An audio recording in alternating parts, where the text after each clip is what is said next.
Hello guys, our topic for today is about conservatism. Ano nga ba ang conservatism? So conservatism promotes traditional social institution in the context of culture and civilization. Meaning they are committed to traditional values and tradition with opposition to change or innovation. That means kung anong pinaniniwalaan natin today or kung anong meron tayo ngayon sa society, when it comes to moral, to politics, gusto nila magstay yun ng the same. Ayaw nila ng innovation, ayaw nilang baguhin yun in the near future.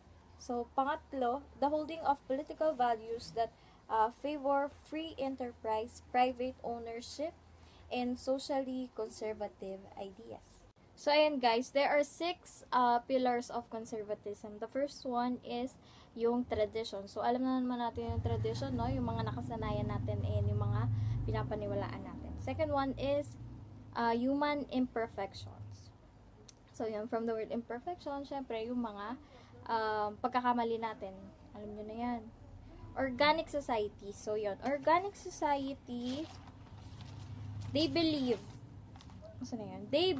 that society is an organism that emerges and evolves gradually over time in order to meet the needs of its members. So, yung sunod ay hierarchy. Hierarchy believes that human society is essentially hierarchical. So, yun. It always involves various interdependent inequalities, degrees, and classes. So, sinasabi dito na ang society daw ay nahati sa classes. So, meron sa ating mas mataas, merong mga mas mababa, yung mga namumuno sa atin, yung mga mayayaman, ayun yung nasa taas. So, ayun. Sunod natin ay authority. Alam naman natin na authority is about power. And lastly, yung property rights. Alam natin yan. So, dito, pinapakita that conservatives seek to preserve institution and they emphasize the stability and continuity. So, ayun, nasa history and facts about conservatism naman tayo, no?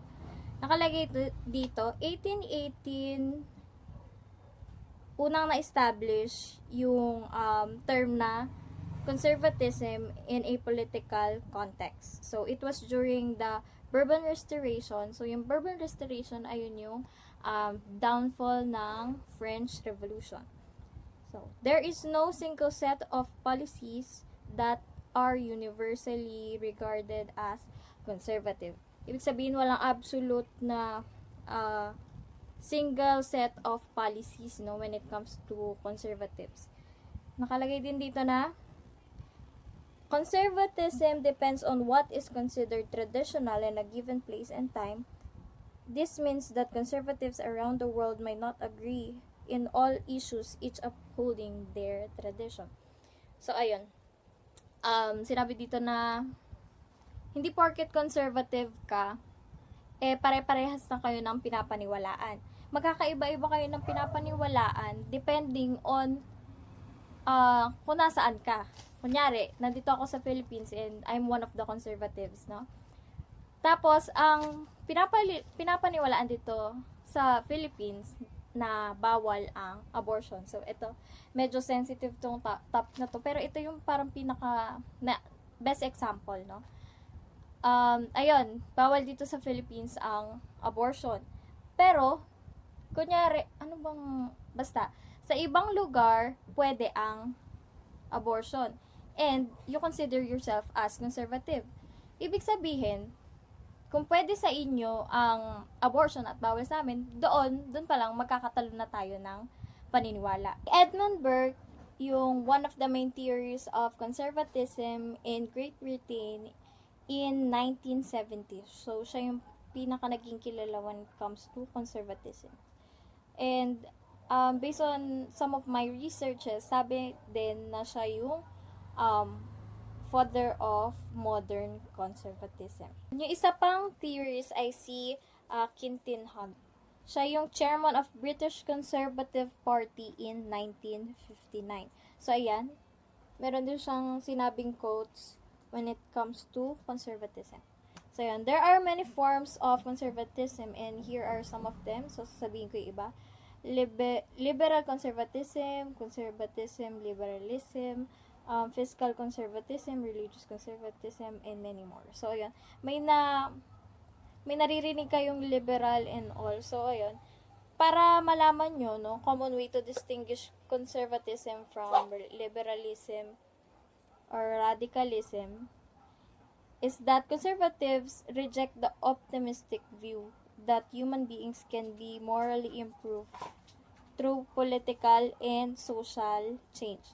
So, yon yung, as I said earlier nga, yung mga conservatives, no, ayaw nila ng change. Kung ano pinapaniwalaan natin sa ngayon, kung anong meron tayo ngayon sa institution natin, when it comes to moral and political aspect, gusto nila na i-maintain lang yun. Let's talk about 19th century's conservatism, which is the first on the list was the Concert of Europe. It was led by Prince Metternich from Austria, but he is influential all over the Europe. This is to stabilize and establish the balance of power in the whole Europe. And this is to preserve their legitimate, which is considered traditional government, and in their case, it was monarchy. Then this is to preserve the territorial status quo of the EU or the Europe, which is the respect or the power they had on their people. Then I had this information that I am not very sure because the sources was not enough, but on the video I watched, they said that this is the first serious attempt on doing international peace. I don't know if this was the first among the other peace or the League of Nations itself. Then there was an alliance formed, the Holy Alliance, the Russia, the Prussia, and Austria. This is to preserve the traditional government that what I said earlier. It's either monarchy or, and this is to the Catholic values or the Christian values rather, para i-preserve yung kung ano yung meron sila. The next one was the Great Britain, and there was a party formed, the Tory Party, which is entitled the Conservative. They gained half of the population's electorate on their territory, which means they are supported by the majority. And they were shaken by the liberals because the middle class or the landed gentry were not satisfied on the treatment of the Liberal Party on the Conservatives. But they were rescued by Benjamin Disraeli. Benjamin was the Prime Minister on 1868, then on another year, 1874 to 1880. And he extended the franchise of industrial workers. He also made the Tory democracy, which is to lessen the harsh conditions on the said industrial workers or the workers, which is the contrary on capitalism. He also established the monarchy and church, broadened the electoral support given that the Tory party was already broadened half the country's electorate voters. Then, by the meaning of broadening of the electoral support, which is the Liberal Party is no longer present, or they were outflanked by the majority. And by the end of Disraeli's reign, successor Lord Salisbury 1885 to 1902, then Arthur Balfour 1902 to 1905. This era of conservative was considered imperialism. Imperialism, the extension of power, and they also have high tariffs on their era. Next was the Christian democracy, and it was radically opposed to modernity. And the Catholic Church was threatened by change or by the liberals. And according to 1861 Syllabus of Errors by Pope Pius XI, that condemns modernity as an error, even the thought of Christianity would reconcile to modernity was an error, meaning any avid of change will not be considered acceptable by the church then. But they recognize both legal structure and the private property and a moral imperative to use property, meaning the government and the church were separated and they have the independent or way to have their own changes on the inside. And lastly was the United States. Unlike Europe and Britain, there was never a monarchy, aristocracy, or church established for conservatives to defend or for liberals to attack. But late federalists of late 18th and 19th century were conservative about the emphasis of order and security. Maybe they were careful or not to change the way they are protecting the country or the national security's measurements or methods wanted them to stay the same. But in the other respects, they were closer to classical liberalism. What's classical liberalism? It was the individual freedom and limited government to perform a free society, which is on another serious note, another topic. But they shared Burke's respect of natural aristocracy. Burke, meaning Edmund Burke, the Burkean conservatism, which is a writer, politician, and philosopher. He was an Anglo-Irish writer and philosopher, as I said. Then he defended the rights of Catholics and the freedom of their worship. And he implies that social change is not a good thing or not necessary. And this quoted, change will result in consequences that are worse than the problems, meaning other change, gradual change will cause more conflict than the problem itself, meaning the afraid change. There was relatively a little explicit conservatism in US in 19th century and was also remarkably resistant to revolutionary radicalism. And for a long time, it seemed that conservatism could not take root in it because it has liberal doctrines by the founding fathers. Founding fathers was the founders or the group who wants liberty for the United States. Moving on, let's talk about the New Zealand National Party, a political party founded in 1936 in the merger of non-labor groups, most notably the United Party and the Reform Party, two parties that had been in coalition since 1931. It supports free market economic policies and draws votes heavily from suburban and rural districts.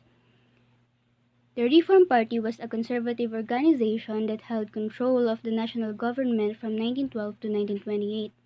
The United Party, formed in 1927, was the successor to the Liberal Party dating to the 1890s and formally established in 1905. The new United Party was surprisingly successful in the elections of 1928 and formed a government under Joseph Ward. A united reform coalition government was established in 1931, only to lose disastrously to the New Zealand Labour Party in the 1935 elections. It was then that leaders of the right-wing parties deemed that the only way to revive conservative hopes was to unite their various groups, which separately had been dissipating their strength. The New Zealand National Party was thus born in 1936. The back was low, and not until 1949 did it win back the government. For the next 35 years, however, it was New Zealand's dominant party holding office for the periods 1949 to 1957, 1960 to 1972, and 1975 to 1984. Today, the Prime Minister of New Zealand is Jacinda Ardern, who rules through a coalition led by centre-left Labour Party and joined by the populist New Zealand First Party and the Green Party. They are opposed by the Conservative National Party with 56 seats in Parliament since September 2017. The National Party, which held power between 2008 and 2017, remains a powerful opposition force in Parliament until today. The next topic is conservatism in the 20th century. So the first to discuss is the European conservatism.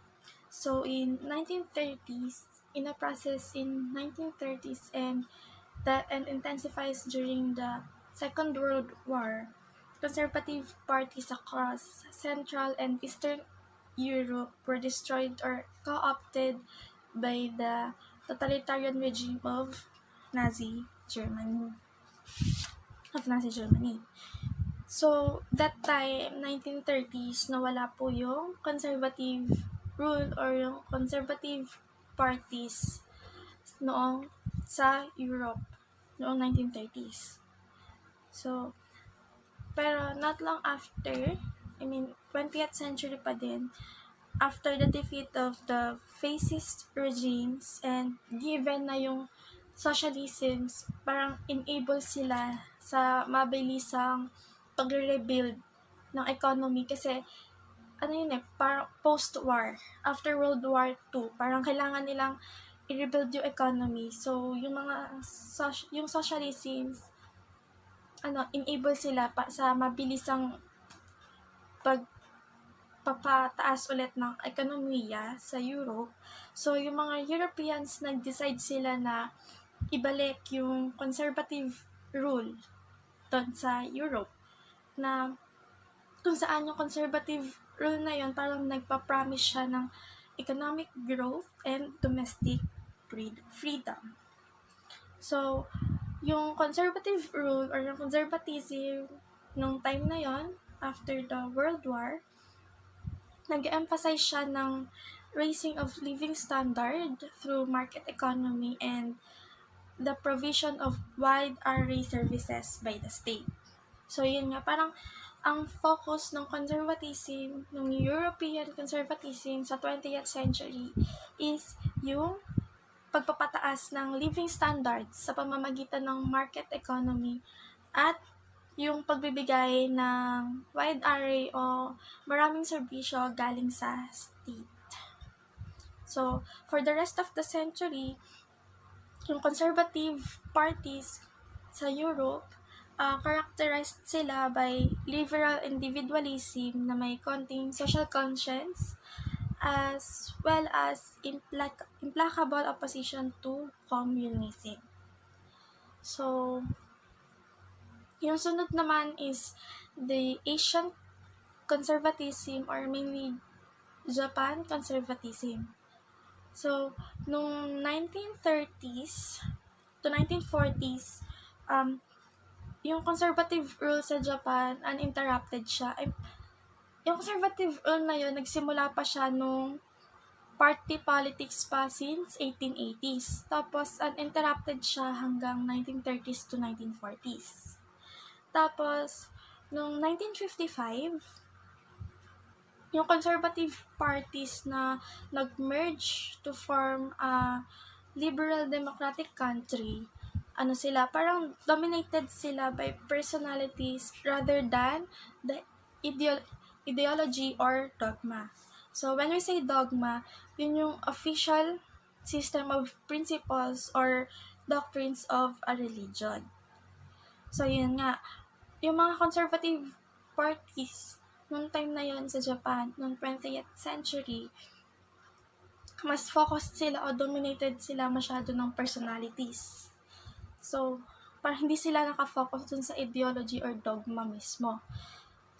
Kumbaga, yung personal loyalty ng mga tao or ng kasama sa conservative parties, yung personal loyalty nila nandun sa mga leaders ng factions within the party rather than dun sa commitment to policy. Mas focused sila more on talaga sa mga personal kaysa mismo dun sa mga policies and rules no conservatism. Then, ang sunod naman is American conservatism in the 20th century. So, yung American conservatives, tinatawag din sila na neo-conservatives. So, nag-arise ang neo-conservatives noong 20th century to argue na dahil na sinasabi nila na yung daw high level of taxation at yung government's intrusive regulation of private enterprises, parang nahahadlangan daw nito yung economic growth ng Amerika. So, ang neo-conservatives accepted nila yung modest welfare state. So, sometimes tinatawag din sila or they are described as disenchanted welfare liberals. Pero they insisted that social welfare programs should help themselves, not make them permanent wards of the state. So, American conservatives or neo-conservatives also have keen interest in the foreign affairs, adopting an interventionist stance that set them apart from the isolationist tendencies of the earlier conservatives. So, to summarize the conservatism in the 20th century, so European conservatism, they are focused sa pagpapataas ng living standards through market economy at pagbibigay ng wide array of services by the state. And then the Asian conservatism or Japan conservatism, they are dominated by personalities rather than the ideology or dogma. And for the American conservatism, so yung neo-conservatives, nakafocus sila dun sa argue nila. Kumbaga parang they disagree dun sa high levels of taxation and dun sa government's intrusive regulation of private enterprises dahil ito daw ay nakakahadlang sa economic growth. So, parang ang conservatism or yung conservative rule or policy ng 20th century is used para sa economic growth. Now let's talk about African conservatism or Black conservatism as what others call it. According to research, most Black writers conclude that conservatism in the African American community is largely a result of slavery and racism. Black conservatism arose from the different types of living situations experienced by free blacks and slaves. The harsh realities of slavery and racism left free blacks with no alternative but to favor the status quo conservatism because this allowed them to keep their positions. However, it created a gap between the free blacks and those who remained as slaves. Although it is difficult to define Black conservatism, its basic tenets can be identified. First, Black conservatives show great respect for Western civilization, its culture, and its institutions. Most Black conservatives believe that through their own resources, African Americans can succeed in American society. Individual achievement, not government assistance, is seen as the key to success. A major argument of Black conservatives is that if you play by your rules and prove our worthiness according to your standards, you will have no choice but to accommodate to us. Itong paniniwala na ito ng mga malalayang African American ay nagpapakita ng pag-conform nila sa sistema ng white Americans. Black conservatives believe that no matter how whites attempted to block African Americans from full participation in the American system, their efforts to prevent full participation will be defeated by the universality of those systems. This is commonly referred to as civilizationalism. Black conservatives are optimistic and choose to focus on black accomplishments in the face of obstacles rather than on the problems of slavery and racism. According to Dr. Deborah Toller, a researcher, writer, media analyst, and activist on the global political economy of racism, Black conservatism rests upon 5 points. Number 1. Although lingering racism still exists, racial discrimination is no longer a critical obstacle to black progress. People may talk about a racist American past, but not of a racist contemporary America. This just shows how black conservatists believe that the issue of racism today shouldn't be a hindrance for other African Americans to succeed. Number 2, African American demands for equal opportunity made during the civil rights era and now are going too far in demanding equal outcomes. They also believe that a non-discriminatory America does not ensure equal outcomes. Capitalism is seen as an advantageous tool for African Americans because it gives everyone who can master its ways an equal opportunity for success.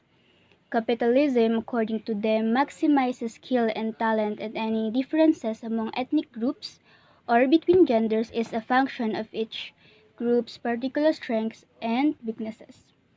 Number 3, today's problems of race relations and black poverty cannot be remedied by government policy alone. The roots of today's problems are located first and foremost within African Americans, in the inability to successfully compete in a free market system, in the poor values and irresponsible and offensive behavior of poor blacks, or in the psychological hang-ups about group identity and past victimization, or in the failure to take full advantage of existing opportunities. Number 4, affirmative action programs lower black self-esteem since whites will always diminish black accomplishment. Like naiisip na kaya lang nagtatagumpay ang African Americans dahil sa programs na to. Black beneficiaries of affirmative action programs can never be fully confident that their success stems from their talent. These programs are also detrimental to blacks because of the white male resentment they engender. Affirmative action has in any case only benefited more advantaged blacks. Affirmative action is a policy in which an individual's color, race, sex, religion, or national origin are taken into account to increase opportunities provided to an underrepresented part of society. Lastly, they believe that the most appropriate strategy for African Americans is focusing on self-help. Jupiter Hammond said to be the founding figure of black conservatism. He was a Long Island slave and a literary figure. His literary works emphasized the importance of respectability, humility, morality, Christianity, and deference towards authority. Conservatives in the black community believed that free blacks had a responsibility to set examples for others by upholding high moral standards. So in general, we can conclude that black conservatism focuses the problem mainly on its people. Ngayon pag-usapan natin yung main criticisms ng conservatism. Dalawa lang yun. First is its resistance to change. Kasi diba, when we define conservatism earlier, it kind of gives you the idea that conservatives don't really like, or they don't want change, or they oppose the idea of it. But upon further research, I found out that this is not the case. Conservatives don't really oppose fully the idea of change, but instead they oppose sudden changes because they believe that sudden changes will eventually create chaos. One example is during Emperor Guangxu's reign in Qing Dynasty. During their time, tradition is very much valued, but Emperor Guangxu launched a radical reform program against the resistance of the conservatives in their court, which Empress Dowager Cixi doesn't approve. Noong mga panahon na yun, mahirap para sa mga kababaihan ang magkaroon ng kapangyarihan. Pero dahil sa capabilities ni Empress Dowager Cixi, nagkaroon siya ng maraming tagasunod. And so, they eventually staged a coup and throned the emperor. According to a book written for her, hindi naman talaga sa ayaw niya ng pagbabago. Pero kasi, yung gustong pagbabago ng emperor ay yung pagbabago na inintroduce niya ay pagbabago na dapat mangyari agad. Naniniwala kasi si Empress Dowager Cixi na yung sudden changes na gustong mangyari ng emperor ay sa bandang huli ay baka makasira lang ng Qing dynasty. So, they staged a coup to stop that from happening, and in the end, sulit. So, let's take note that conservatives don't really oppose change fully because they also believe that change is inevitable. You have to do it gradually kasi naniniwala na sila na kapag pinipilit na baguhin yung isang bagay, baka yung mga naglulunsad ng pagbabago ay dahil sa pamimilit nito ay maging katulad ng mga taong ayaw nila. Second criticism is the lack of representation for the dispossessed and underprivileged. Conservatives don't really believe in the concept of society, but on the idea of individuals alone. For example, if a person commits a crime, let's say theft, kasalanan ng tao yun, hindi kasalanan ng social conditions na kinabibilang niya. Kasi nga, conservatives don't even believe that society exists. So if you talk to a conservatist about your problems, they will just probably tell you to look within yourself and change your actions instead of trying to change the system as a whole. Moving on, let's talk about the what, when, and how people learn political behaviors and attitudes. Why is this important? Well, it is important because it helps us understand the factors that influence how we view things as we do today. In 1950, scholars were drawing their attention to the need to study the processes of early political socialization. It was then that political socialization was defined as an individual's learning of social patterns corresponding to his societal position as mediated through various agencies of society. And yun, mas paluwigin pa natin. First, let's divide it into two parts, whereas the first one is the early stage of a person's life and the second one is adulthood. Dito ay may pagko-compare tayo dalawang studies. There are early empirical studies of political socialization that focuses mainly on political orientation and behaviors of young children because it was believed that political attitudes were acquired very early in life. Second assumption says that attitudes and behaviors acquired prior to adulthood remain unchanged in later life. In some part of these studies, when you compare it to what's happening today, it may kinda be true. However, later research showed that the persistence of preferences and behaviors developed in early life had been overestimated because it became evident that political ideas developed during childhood were reversed later in life.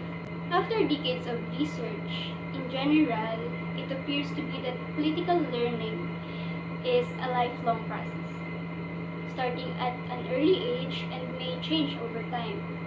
So the question is, if political socialization starts at a young age, what are the mechanisms through which children learn about politics? There are two mechanisms. First, children learn directly or indirectly about social and political issues from various socializing agents. So, isa-isahin natin yung socializing agents na yun. Una is our family. Kasi diba, ang mga bata, may tendency sila na gayahin yung actions or makinig doon sa mga pangaral ng mga mas nakakantanda sa kanila sa pamilya, especially our parents. when we respect our parents so much, yung mga paniniwala nila somehow ay na-adapt natin. So, ganun rin sa mga instances na ang mga parents ay politically active. For example, when you were a child and you hear your parents discuss about politics, rinig mo unconsciously ay nare-retain sa utak mo. And somehow, kapag narinig mo ulit yung ganong issue ay ang unang papasok sa isip mo yung mga narinig mo galing sa mga magulang. So, malaking factor yung impluensya ng family sa pag-form mo ng political ideology. Second is education. Kasi malaking factor din yung education dahil doon sa level ng information na nakukuha natin sa ating pag-aaral. So, nakaka-influence talaga siya sa kung paano natin tinitignan yung mga bagay-bagay. Third is from our peers. Fourth is from mass media. So, alam na naman yun, yung TV, yung radyo, dyan mo naririnig yung mga news. Fifth is from political events or political conditions in which one lives through. Kasi di ba sa lipunan, magkakaiba naman yung antas ng pamumuhay ng bawat tao. So, kung ano yung mga hindi nararanasan ng mga nasa taas, na nararanasan ng mga nasa baba, ay dahil na-experience nila, mas nakaka-influence yun sa kung paano nila tignan yung mga bagay at yung mga issue sa lipunan. Second assumption is how the people around us influence, encourage, or discourage our behavior. Kasi doon sa unang mechanism, sinasabi lang doon na nakaka-receive ka, habang sa pangalawang mechanism naman, dito sinasabi kung i-encourage ka ba ng mga tao sa paligid mo na patuloy mong paniwalaan yung mga pinaniniwalaan mo or i-discourage nila yung behavior mo. So, let's make an analogy to describe the idea of socialization. So, let's imagine that our mind is a bookshelf with a limited storage capacity, which when we were born, this shelf is empty. As we grow up, this bookshelf is being piled up with books, and these books represents our political values, attitudes, and behavior in which we acquired through the various agents of socialization and our own experiences. So this is the time when we learn about the political world, but this is also the time when the political ideas that we are learning is somehow biased because we are only able to get it through those who are around us. And when we were young, it's hard to evaluate the ideas that we learned, especially if they came from those whom we respect. And after we put these books in a shelf, somehow, at some point, there's no more space in the shelf. And this is the time when we start to have pretty definite ideas about politics and our own opinions. Kung tatanungin tayo ng ibang tao about sa opinion natin about a certain issue, ikan natin yung shelf na yun at dun tayo kukuha ng libro na naglalaman ng information about that topic. Ang problema, dahil nga puno na yung libro, kapag may mga bagong libro na nagdadala ng mga bagong information, mahihirapan tayong i-accept yun because that would only mean that we have to disregard the old ones. And because of this, the new books might piled up somewhere, but they will not be stored as considerations in our set of beliefs and values. Kaya nga ngayon, diba, sa social media, yung ibang tao na nagbibigay ng or nag-express ng political stance nila and opinion nila about a certain issue, yung iba kahit bigyan mo ng mas logical na information, hindi sila natitibag doon sa pinaniniwalaan nila. And nowadays, through observation of how other people express their political opinions, mapapansin mo rin kung sino yung mga conservatives. Although, hindi lahat. Kasi nga, sobrang complex pag-aralan yung political ideology ng isang tao because it might change over